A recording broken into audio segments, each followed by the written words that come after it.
দিনে রাতে ঘুম আসে না, বহুত টেনশনে, তাই একটু শখ হলো সাংবাদিক হইতে।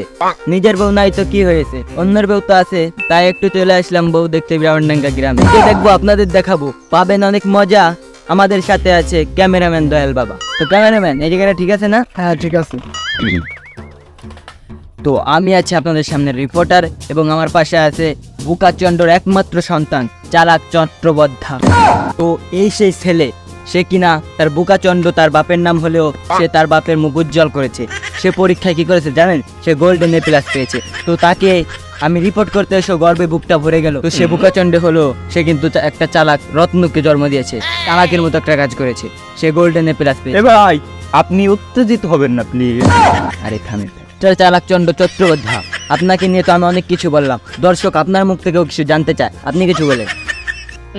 আপনি যেটা শিখে দিয়েছেন ওইটা বলবো না সত্যিটা খুব? আর আমাদের ফ্যামিলির অবস্থা এমন ছিল, আমাদের বাড়িতে ঠিক মতো রান্না হতো না, এই জন্য আমি হোটেলে যাই খাইতাম। আবার ধরেন আমি স্কুলে যাইতাম, কি কব দুঃখের কথা, আমার একটা স্কুল ড্রেস ছিল না, তাই আমি ব্লেজার আর কোট টাইপের স্কুলে যাইতাম। আরে তুমি বুঝতে পারলে তোমার কিচ্ছু ছিল না, তুমি অনেক কষ্ট করে এই এ প্লাস পাইছো। মানে আর কি কব, বলার ভাষা নাই ভাই। আমার বাড়ি, আমি যে পড়ালেখা করব, আমার বাড়ি বিদ্যুৎই ছিল না। ওই বাগানের ভিতরে যাইতাম, বাগানের ভিতরে যাই যে জুনাকির আলোর পড়াশোনা করতাম, আর মাঝে মাঝে বিদ্যুৎ বয় পড়াশোনা করতাম। এইভাবে আমি প্লাস পাইছি। অভিনয়, পারফেক্ট অভিনয়। তো সুপ্রিয় দর্শক, আপনারা শুনলেন এই বুকাচন্দ্র ছেলে চালাকচন্দ্রের মুখে যে সে কত কষ্ট করে এই সফলতা অর্জন করছে।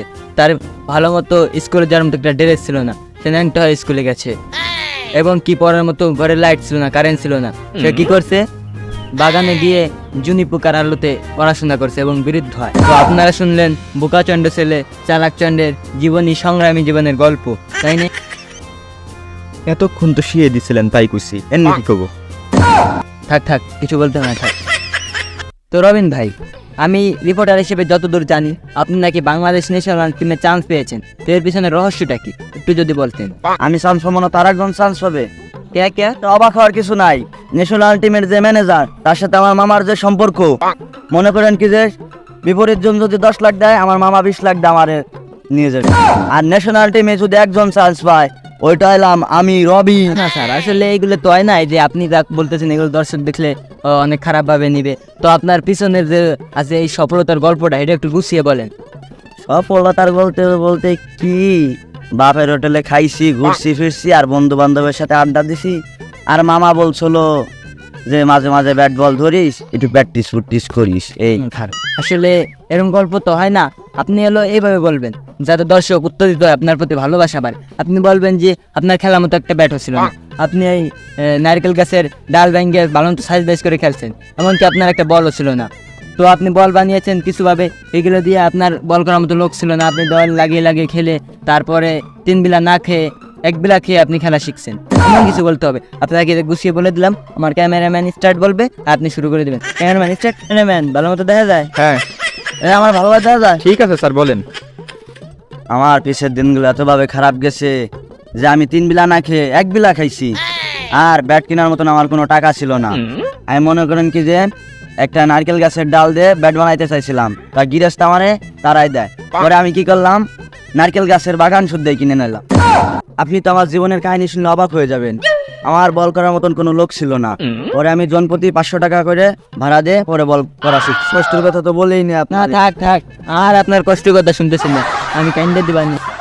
দর্শক মন্ডলী, আপনারা দেখতেছেন ওই যে দূর একজন পথচারী, মনে হয় ভিক্ষুক। চলেন যাই তার এক্সপ্রেশন দেখি। ক্যামেরাম্যান আসো। তো ভাই, মনে তো হয় আপনার অনেক দুঃখে কষ্টে জীবনটা কাটতেছে। তো যাই হোক, এইগুলো দেখতে আর ভালো লাগে না, তাই বউ সাল বাদ দিয়ে, বিয়ে শাদী বাদ দিয়ে আমি হয়ে গেছি রিপোর্টার। শুভবিন্দু, আপনারা দেখছেন এই ভিক্ষুক ভাইকে, তার মনে অনেক কষ্টের দিনকাল যায়। আজকে 3 বেলা মনে 1 বেলা ভাত খায় নাই। এই দুটো ভাই 3 বেলা খাই আমি। যাই হোক, খাইলেও মনে হয় সকালে পান্তা টান্তা ভাত খান, 3 বেলায় না, সকালে গরুর গোশতে ভাত খাইছি। বস মরিতে যাই 2-1 দিন খান, ওইটা ব্যাপার না, কিন্তু মনে হয় ঘর বাড়ি নাই, অনেক কষ্ট মষ্ট আপনার। এ ভাই, এই 4 তলা আমার।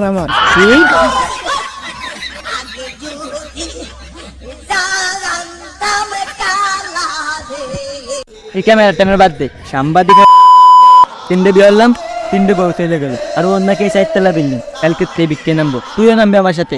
চল শালা চল।